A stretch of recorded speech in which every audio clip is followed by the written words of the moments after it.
महाराष्ट्र के सांगली शहर के टिक चौक में आज शाम एक हिट एंड रन की घटना से हड़कंप मच गया।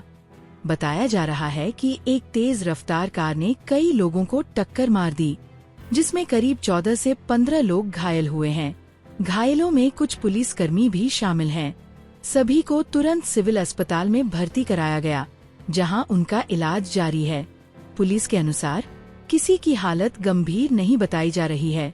हादसे के बाद स्थानीय लोगों ने चालक को पकड़ लिया और बाद में पुलिस के हवाले कर दिया।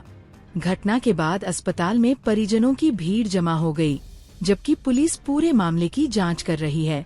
अचानक पटेल चौकाकडून गणपती चौक मार्गे एक इर्टिगा गाडी ही ड्रायव्हरचा गाडीवरचा कंट्रोल सुटल्यानं लोकांना धक्के देत ती अचानक टिळक चौकात घुसली, पब्लिक मध्ये घुसली।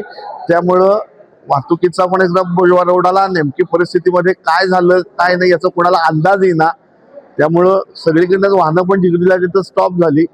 अशाही परिस्थितीमध्ये तातडीनं वाहतूक सुरळीत करून जखमींना सिव्हिल हॉस्पिटलमध्ये पाठवलेलं आहे। आता सगळ्यांना आम्ही स्वतः सगळे तिथली वाहतूक व्यवस्था सुरळीत करून रुग्णालयात आलेलो आहे। साधारण 14 ते 15 जखमी आहेत, कोणी त्यात गंभीर नाही। पण त्यामध्ये माझे 4 पोलीस, त्यामध्ये 2 वाहतूक शाखेचे आणि 2 एलसीबीचे पोलीस जखमी आहेत। जखमींवर उपचार सुरू आहेत।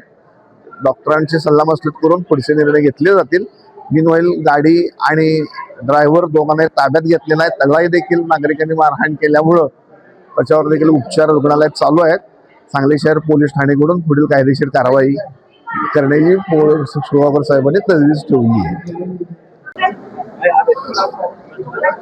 कृष्णामुळे महोत्सव चालू असताना मला टिळक चौक या ठिकाणी बंदोबस्त नेमला होता। मी आणि माझ्यासोबत निसरण मॅडम हे आम्ही बंदोबस्त करत असताना पाठीमागून येऊन एक इनोवा कार येऊन आम्हाला डॅश दिली। साधारण एक 14-15 लोक असतील। पटेल चौक मार्गे गणपती मंदिर मार्गे टिळक चौकडे येत होता। गर्दी होती। हा, तर आम्ही ट्रॅफिक क्लिअर करत असताना पाठीमागून धडक। माझ्या बरोबर एक LPN मॅडम होत्या, निसर्डे मॅडम म्हणून।